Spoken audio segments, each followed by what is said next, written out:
Going with the theme of Pete Buttigieg and his potential problem with racial relations in his city that he was the mayor of. Also from 2011, Pete Buttigieg, another video resurfaced during this presidential campaign where he was speaking about issues facing the urban communities. He used Republican talking points, talking about, and he ignored the role of systemic racism in society and the way he approached things. So let's take a look at some of the ignorant things he had to say. Recently, the hashtag Pete Buttigieg is a lying MF went viral on Twitter. And the question is why? What's going on? Well, there was a wonderful and incredibly powerful piece written in The Root by Michael Harriot, and I highly recommend everyone read the full piece. And he is chiming in, commenting on a recent video of Buttigieg that surfaced. The video was from 2011, and it features Buttigieg essentially claiming that minority children have a difficult time breaking the cycle of poverty because they just don't have anyone in the household to look up to. They don't have the appropriate mentors and the right people setting a good example for them.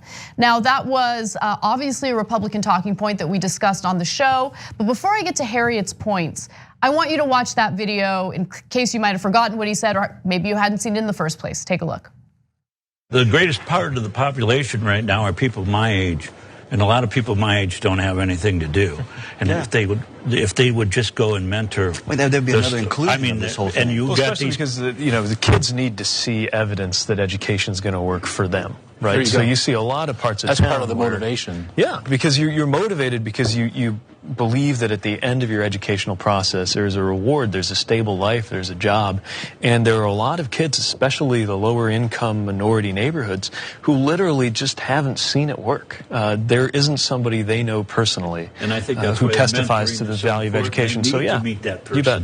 They need to get that push from somebody other than if a family member isn't enthused about their educational history and lets them just throw their bag in the corner, like you said earlier, then things aren't going to happen. It's irritating. It gets more irritating every time I watch that. Yeah. And in one part of it, he mentions education, stable life. I know a lot of people right now who have gone through the process of obtaining a higher education. They've even gone to get their graduate degrees after the fact, and their lives aren't very stable right now under this system. But yeah. No, of course, the part that's most infuriating is the moralizing. Like, it's not that you didn't have opportunity; that it's really your parents' fault and the culture's fault. And then someone on Twitter, and a lot of critique of this, and Harriet's got the best one we're gonna get to in 1 second. But somebody else said, how come they never talk about that with poor white people? How come they never talk about what's wrong with their parents? Why don't their parents show them the value of education, right? It's only reserved for poor black people. Then we're moralizing about how they have some sort of cultural problem as opposed to a funding problem. Yes. Now we're gonna show you what the real numbers are and you're gonna see exactly what we're talking about, that it's really a funding issue. So I think the best sentence to summarize how Michael Harriot at The Root felt about that video that we just showed you was this: I wanna be clear, Pete Buttigieg is a lying mother effer. That's strong. Very strong, and he gives you reasons for why he feels that way. Now, the reason why he thinks he's a liar is because he is intentionally ignoring the fact that there are two Americas in this country, and to pretend as though everyone has an equal footing is ridiculous. And so let me give you the examples. Even though Buttigieg has never attended a school with more than 10% black students, he thinks he knows what's stopping black kids from achieving their educational dreams. I thought that was a great point, but then he gets into some numbers. Before the numbers, he said something earlier in the piece that really resonated too. He's like, Pete Buttigieg went to one of the best private high schools in the country on the campus of one of the best universities in the country, Notre Dame. So you had two parents who were really high performing, high income. They weren't the richest people in the world, right? But he really had all the advantages. He had all the opportunity in the world. And so that doesn't mean that you should discount what he did, but he gives you a sense of like this. That's what's so frustrating about white Republicans. They get handed all this opportunity. It goes back to the great quote about George W. Bush. He was born on third base and thought he hit a triple, right? So Buttigieg, having gotten all of this massive opportunity, not only thinks he hit a triple, which he could have hit, he's a really smart guy, right? that he hit a triple, but then looks back at you and judges you for not being able to get on base. But I wasn't born on the campus of one of the best universities. I didn't have the opportunity to go to one of the best private schools in the country when I was in high school. So please spare me your moralizing when you had all those opportunities. So let me give you an example to kind of juxtapose Pete Buttigieg's experience going to one of the best schools on the campus of one of the best universities to what Michael Harriot went through.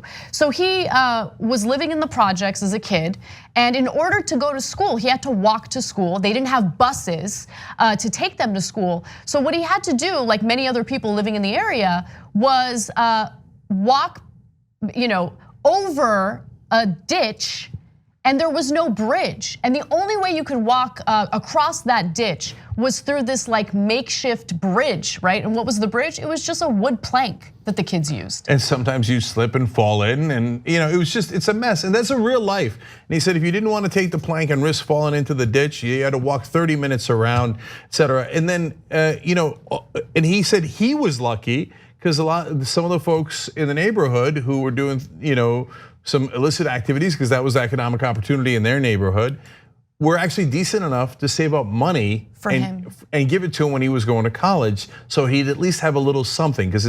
And they got him somebody to drive to college because he didn't have a driver's license. See, that's another thing that people don't recognize. Right. There's such little opportunity in so many areas of this country, and his mom was blind, so she couldn't drive. So Michael Harriot rises up from this, right? And a lot of people did.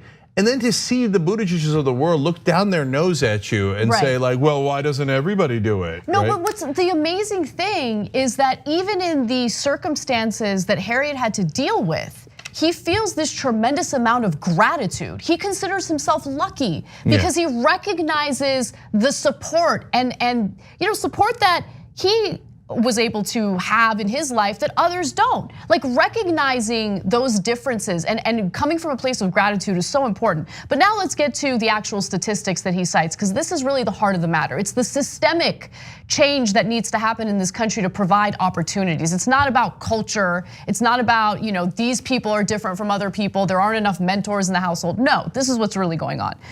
Majority minority schools receive $23 billion less in funding than majority white schools, and that's according to a recent study by EdBuild. Now, this is something that we've actually talked about on TYT a lot, because in many school districts, the schools are funded through property taxes. And so if you're in a poor neighborhood where the property taxes are low, or the revenue from property taxes is low, then your school is unlikely to get the same funding as a school in a wealthy area. So look, guys, on that stat alone, this conversation is over. So it's one thing to say, hey, listen, everybody's got the same opportunity, not results, but the same opportunity. And well, one set of folks did not do as well. Well, let's try to analyze what went wrong. But that's not the case. $23 billion less. So you put somebody in a giant hole, and then you look down at them and ask them, well, why haven't you gotten up yet? I guess it's your moral problem, or your parents' cultural and moral problem that you didn't get out of the ditch that I left you in. So if you can't figure out why people are really mad at Buttigieg, that's why.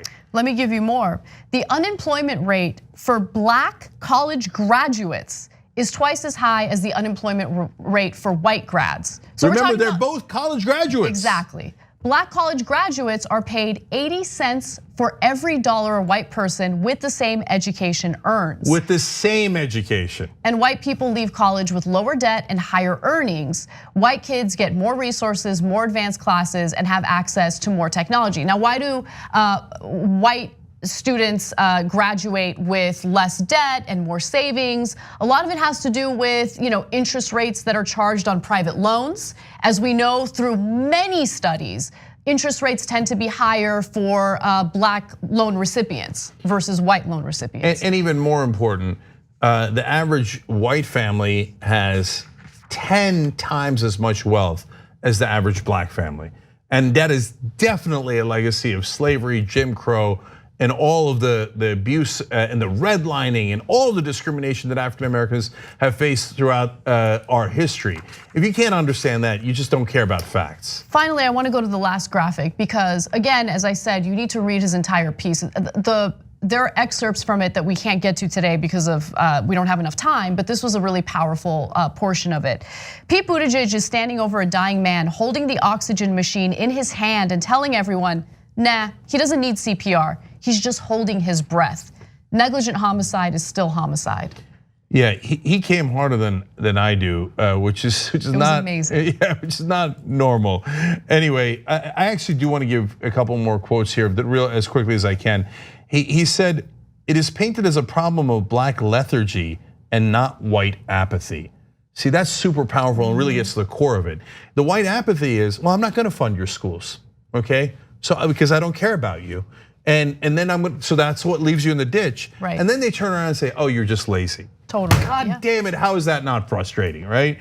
And then he says something that Matt Stoller, who's gonna be a guest on the show later today, also pointed out about a completely different piece. And it's fascinating how the Root covers Pete Buttigieg versus Associated Press. Associated Press had a glowing piece about Pete Buttigieg and how he's the wonder child. Not one negative thing, just glowing, like wonderful, intelligent, genius, languages, piano. Okay, and Matt Stoller, who's a very strong progressive, said almost the same exact thing that Michael Harriot said here. He said Pete Buttigieg doesn't want to change anything; he just wants to be something, right? And Matt, having read the Associated Press piece, came away with the same thing. Even though it was a glowing piece about Buttigieg, you never get a sense of what drives him other than, I'd like to have power, and I'd like to be in charge, and I'd like to be really successful. I've been preparing for this my entire life. Went to Harvard, served in the military. I've been doing everything right. What's the problem? The problem is you're supposed to actually look out for other people. You're supposed to serve them. There's supposed to be something that drives you, instead of the drive to be like, I want to be president. I'm gonna leave on Kamau Bell. He said about the same Buttigieg clip, we're about to find out how someone can get less than 0% of the black vote. Thanks for watching the Young Turks, really appreciate it. Another way to show support is through YouTube memberships. You'll get to interact with us more. There's live chat emojis, badges. You've got emojis of me, Anna, John, Jayar, so those are super fun. But you also get playback of our exclusive member-only shows and specials right after they air. So all of that, all you gotta do is click that join button right underneath the video. Thank you.